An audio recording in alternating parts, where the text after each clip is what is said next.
শিক্ষার্থী বন্ধুরা, আজকে আমরা আলোচনা করব অষ্টম শ্রেণীর এক্সপিরিয়েন্স ৭ এর অ্যাক্টিভিটি 7.3.6 এবং পেজ নাম্বার 114 অর্থাৎ 114 পৃষ্ঠার গত ক্লাসে আমরা প্রথম অংশ আলোচনা করেছিলাম। আজকে আমরা দ্বিতীয় অংশ আলোচনা করব। The boy didn't lose his temper that whole day and for the next several days he didn't lose his temper. গত ক্লাসে আমরা দেখছিলাম সে রাগ আস্তে আস্তে সে কমিয়ে আনতে পেরেছে এবং এই আর সে বেড়াতে আর কোনো ফের গাঁথার সুযোগ হলো না।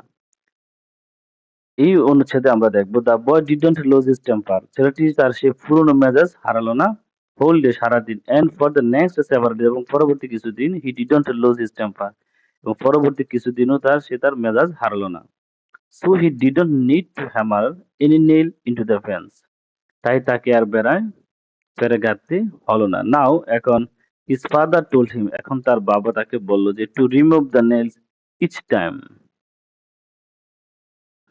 he controlled his anger.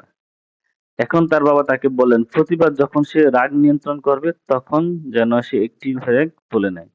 যতবার সে রাগ নিয়ন্ত্রণ করবে ততবার যদি একটি করে ফেরেক তুলে নেয়। Several days passed, কয়েকদিন পর the boy was able to remove most of the nails from the fence. কয়েকদিন অতিক্রান্ত হলো, ছেলেটি বেড়া থেকে অধিকাংশ ফেরেক তুলতে সম্মত হলো। However, যা হোক, there remained a few nails that could not be pulled out. তো কয়েকটি ফেরেক অবশিষ্ট ছিল যেগুলো আর তোলা যাচ্ছিল না। প্রথম কিন্তু সে ফেরেক মারছিল, গেঁথে দিল এবং লাস্টের শেষে বলছিল কি যখন সে যতবারই রাগ নিয়ন্ত্রণ করবে ততবারই একটি ফেরেক সে তুলে নেবে এবং আস্তে আস্তে কয়েকদিন পর অধিকাংশ ফেরেকই সে তুলতে সম্মত এবং শেষে এমন কয়েকটি ফেরেক থেকে গেল যেগুলো আর তোলা যাচ্ছিল না। The boy told his father about it. ছেলেটি এই কথাটা তার বাবাকে বলল। Father appreciated that and asked the boy pointing to a hole এবং বাবা এটি তারিফ করলেন। Father appreciate that বাবা এটি তারিফ করলেন এবং একটি ফুটোর দিকে নির্দেশ করে ছেলেকে জিজ্ঞেস করলেন। আর পয়েন্টিং এ হয়ে একটি ফুটোর দিকে নির্দেশ করে জিজ্ঞাসা করলেন হোয়াট ডু ইউ সি দেয়ার? তুমি ওখানে কি দেখছো? The boy replied a hole in the fence. বালকটি উত্তর দিল আমি একটি বেড়ার মধ্যে একটি ছিদ্র দেখছি। Now do you see that your anger does? এখন তুমি কি দেখছো তোমার ক্রোধ কি করে? Asked the father. এখন বাবা জিজ্ঞাসা করলো যে তুমি কি দেখছো তোমার ক্রোধ কি করে? The boy gave a confused look. ছেলেটি দ্বিধান্বিত দৃষ্টিতে তাকালো। So the father continued, the nails are your bad temper and they are hammered on the people. বাবা বলে চললেন ফেরেগুলো হলো তোমার বদমেজাজ আর সেগুলো মানুষের উপর গাঁথা হয়েছিল। You can remove the nails, but the hole in the fence. তুমি ফেরেক তুলে নিতে পারো কিন্তু বেড়ার ফুটোগুলো থেকে যাবে। ফেরেক যে সে ফেরেক যে গেঁথে দিয়েছে এই ফেরেক কিন্তু তুলে নিতে পারছে কিন্তু ফেরেক যে গর্তগুলো এগুলো কিন্তু বেড়ার মধ্যে রয়ে গেছে।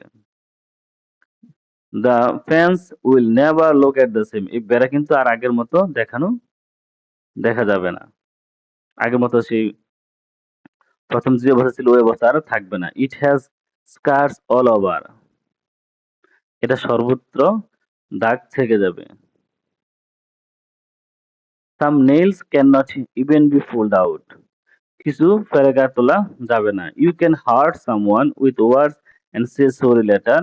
তুমি কাউকে যদি আঘাত দিয়ে থাকো এবং পরে যদি দুঃখ প্রকাশ করো but the wound will be remained there forever.